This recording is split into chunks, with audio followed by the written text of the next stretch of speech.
What's up YouTube? Arkabu here. Retroarch is a very convenient app as it allows us to experience retro emulation all in one package. It was easy to download, but now we need to move on to the next step, updating some settings to give us best of the best. Now I'm going to be showing you personally what I use. There are many other options that you can do, but for now, let's stick to settings that give you best value. So first up, let's launch Retroarch. So once we're here, first thing we need to do is go to the online updater. From here, scroll down, and you can see all these updates, right? So first, we're going to update the info core because we downloaded some cores. Update the asset, let it do its thing, and it'll install. We'll update controller profile. Now the cheat one is big one, but if you want to use them, go ahead. If you don't plan on using cheats, you can skip it. Update the database. That's for scanning. If you're interested in overlay, you can use overlay as well. And that's just really the borders on the sides, right? And then some shaders as well. So the GLSL shaders. So by doing this, Retroarch is all updated to the latest and greatest to use. Okay, now moving on to the next part, the settings. So we could go to the setting part. First up, let's go to user interface. And let's go to appearance. So right now you can see we're very zoomed in at the 0.75. If you like the zoom out kind of appearance, all you have to do is tone this down. So I like to tone it down to the 60 so you can see more on the screen. So there you go. Now you see more. Next thing we want to do is color theme. I mean, if you don't mind the gray and white, go ahead. But if you want something different, you have a lot to choose from. So let's try Material UI Dark, see how it is. There you go. You get this kind of purple white if you like. Or if, let's see, scroll down here, maybe Cutie Cyan. Cutie Cyan. So that looks good. Okay. And that's all we need to do on appearance. So now we just back out.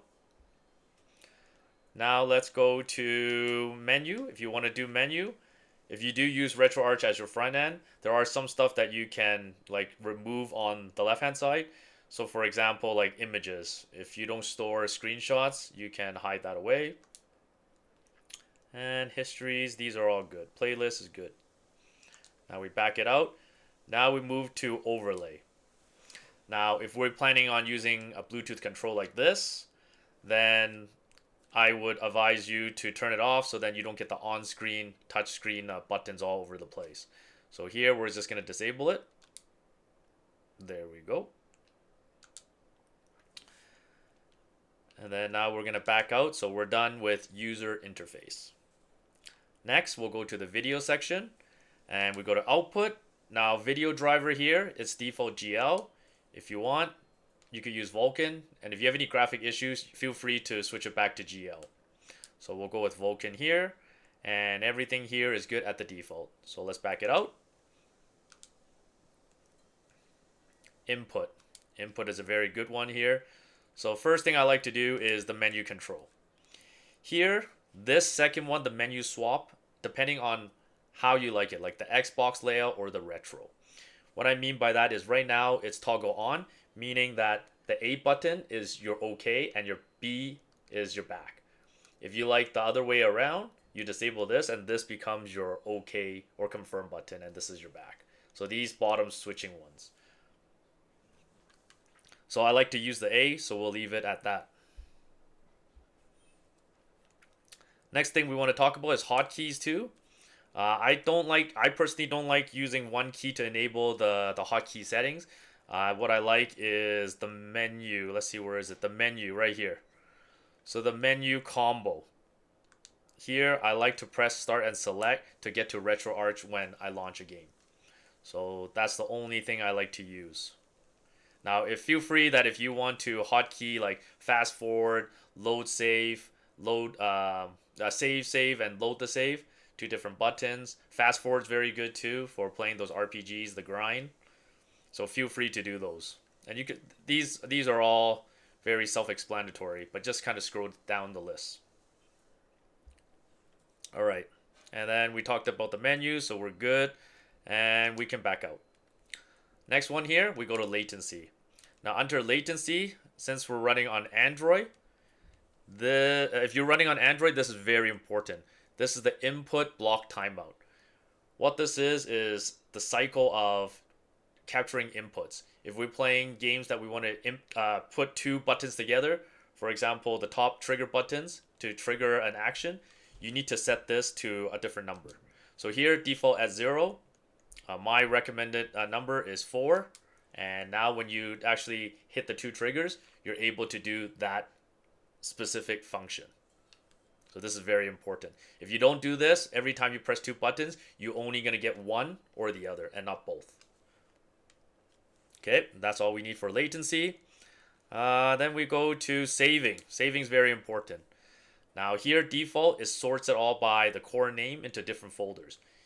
If you want to do the kind of more disorganized approach and put everything in one folder, so you don't need to sort, and if you need to transfer, you just transfer all those files in the folder, then you would disable it and it would put in the default folder and not in a subfolder. So this is really up for user preference. So we'll leave it at that. Then as we kind of scroll down, if you do want the autosave, so when you do exit out a game, it saves at that specific state and not using the in-game save, then activate this this option. And also when you load the game, it'll automatically load to the spot. So really this makes it that if you close your device or close that program, you could resume right away. You don't have to go from the boot up menu, you don't have to go to the intro, you skip all that. So it's action after action. And that's saving there. And then we go to the next one here is configuration. So configuration, make sure that when you save on quitting, so when you close Retroarch, all the stuff you updated, it saves. That's good. And also the save remap files on quit. So these are kind of default. You don't really have to touch it, but just take a look, making sure that these are active. And then here, that's really it. All the settings you need to get that retro gaming experience. Now, before we exit, let's go back to the home and go to configuration file. From here, after all the changes that we just did, we want to go to save current and press OK. You see it, it's saved, and that's it. Now we can back our way out and quit Retroarch. So these are the recommended kind of settings to tweak before you dive into retro emulation. That's it for today. Thanks for watching. I'll see you at the next one. Same time, same place.